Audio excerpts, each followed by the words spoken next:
take. But let's just remind ourselves of how well they played in that second half, trailing by a goal to nil. A mistake from Arsenal, but it was punished brilliantly for the equaliser. Yeah, it was, yeah. And we see Ayew. I don't really think this is planned. I think he just acts off instinct. Everyone's pressing, doing their jobs. Conor Gallagher set it off, as he did everything on the night. But just there, it falls to Benteke, and it's a no-nonsense finish. He gets half a yard and he sticks it in that bottom corner, and no frills attached. We see Gabriel here. There's just a little bit of a heavy touch here from Benteke, where I think he could engage him. This next touch is quite heavy, but he decides to sort of just jockey him a little bit and gives him that yard. And like I said, no frills attached. A fantastic finish, isn't it, Wrighty? It is. I think that's a little bit of a worry for us, because I think when you look at even when we look at the second goal, we'll see the same thing. We're not getting defenders looking to go and engage, because I think that he's got to get closer to him. He doesn't do it, and I think that they've done brilliantly there to go to goal. Look at Conor Gallagher has been fantastic. He's been brilliant, but the way they set this up, first time from Elise, and again, look, I think he's got to get closer to me. At no stage has Ben White closed that gap. People can say what they want, maybe the goalkeeper, whatever, but the fact is, from here, Elise, for me, came on and he looked a little bit sluggish, to be totally honest, but they were very, very much on point, Palace, in exactly doing what they're doing there, and that is catching Arsenal when they're in that mode of trying to get forward, looking up. Look at that. At no stage does that gap get smaller, so why wouldn't you shoot? I think that they totally capitalised. They've done their homework on Arsenal. They closed down the right people. They shut down the left side. Kieran Tierney didn't do anything. Pepe, very disappointing again. And once they scored, Arsenal did not take it to Palace. So Palace are a team that have come back. We've seen them come back a couple of times, and there's no way they were going to rest on their laurels. They were going to go for Arsenal, and they did, and they were unfortunate not to win today. What about the equaliser for Arsenal from Palace's point of view? I think it's one of those. I think have they had 40 corners and not scored from one this season? It was one of those nights, wasn't it? I mean, I think I can't fault their performance, to be honest, and we see it coming here. And numerous chances to clear the ball. Pepe gets a good delivery in, and first contact, second contact. I mean, it just... I don't think you can really do anything about it. It's just fallen to Lacazette. I mean, he's not really picked up a great position. He's found a little bit of space, and for that ball to go through this many bodies here from Ben White and to land at his feet, I mean, it's just unfortunate. I think that what you can look at there is just the striker's instinct. Watch him, he gets clouded, but watch what he does. He just goes and finds some space somewhere, and bam, that's a striker's instinct. You know what I mean? And he's taken full advantage of that. He's got himself out of the ruck because the ball might come to him. And in the end, you know, he sniffed it out. And you have to say, from his point of view, trying to get back into that team, it's brilliant for him, but you could see what it means to Patrick. It's devastating for him. And in terms of, you said Lacazette making an impact, he probably won't like this statistic, but that's 9 Premier League goals he's scored for Arsenal as a substitute. So rather than sulking, he is coming off the bench and he is affecting games. Well, what he's trying to do is trying to make a point that I should be playing. He is somebody that plays a different kind of striking role that Aubameyang plays. And it's very tough to get them both in the side, because if he's in the side, then Aubameyang plays out on the left, which is not his most potent position. He wants to be down the centre with those 3 guys, whether it's Saka, Ødegaard and Smith Rowe behind him, to give him the ball. That didn't happen too much today, but then you need someone like Lacazette who can play that roles free and maybe keep the ball in that last third area where they could keep the pressure on Palace, which didn't happen today. Well, Alexander Lacazette is the reason Arsenal gets something out of the game, and here's what he thinks about it. Is that what you call the late show? Could it have been any later? Yeah. I mean, at the end, we could draw.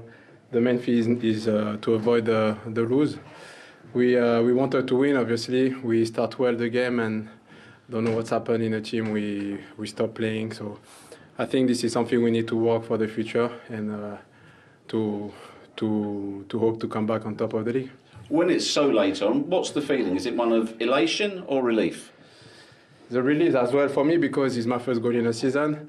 I didn't have a lot of minutes. I know I need to work hard to gain some minutes. I try to enjoy as much as I can when I'm on the pitch. You see, you weren't quite sure what happened after the team took the lead, but when you came on, your purpose seemed to be to lift the crowd, to lift the energy levels. How much was that in your mind, and how much did the manager say that to you?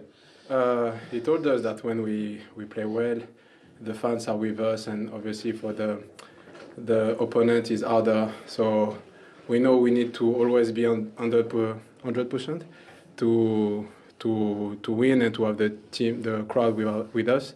So this is what I try to do today. But he did help the team. He hasn't started a Premier League game since April, Alexander Lacazette. Now, at 1-0 Arsenal, there was a huge talking point. James McArthur on Saka, who we didn't see reappear in the second half. You've seen it time and time again. Let's have another look. Yeah. Well, he didn't reappear because he's totally volleyed him. You know, and the more you see it, the worse it gets. Simply because, like Glenn mentioned earlier on, it's a kind of a professional knows. You know what's happening. When this ball is in the air now, he's seeing Xhaka touch it there. There's no way that he even looks to hesitate, to stop going through with that. And now he's going to act like he's innocent. Watch. So he can now see Saka's kicked the ball now. Look at him. That's vicious for me, because he's absolutely blasted through his leg. And how they do not see that upstairs is absolutely beyond me. I can't deny it. I mean, it's there for everyone to see. I think on first glance you could say that he didn't see him, but he didn't nip in last minute. He won it at almost chest height. Yes. He lifted his foot and he won it. And I think the disappointing thing from McArthur's point of view is there was no hesitation on the follow through. It was full-blooded. And when you see replay after replay, it's hard to deny that it was a red card. OK, it's a big talking point at 1-0, so let's bring in the former Premier League referee, Dermot Gallagher. Dermot, Peter Banks obviously had a long, hard look at that in VAR. Why do you think that he was happy with the on-field decision? Difficult for me to say, Steve. I'm with Glenn and Wright here. I think, Saka clears the ball. McArthur goes in, he doesn't pull out. And I think he's extremely lucky not to get a red card. What I would say is, if you look, this came from a free kick given away by Saka, ironically, 43 seconds earlier. And if you're able to roll me the free kick that Saka gave away, he also got a yellow card. Yes. And I would say that what I was trying to explain, right, is that there has to be a band within what a yellow card is. But when you put the two together, there's no comparison in Saka's tackle to McArthur's tackle. So what I would say is, if that's not a red card, it must be as high as you can possibly go before you hit the cut line. But I think he's extremely lucky. Crazy.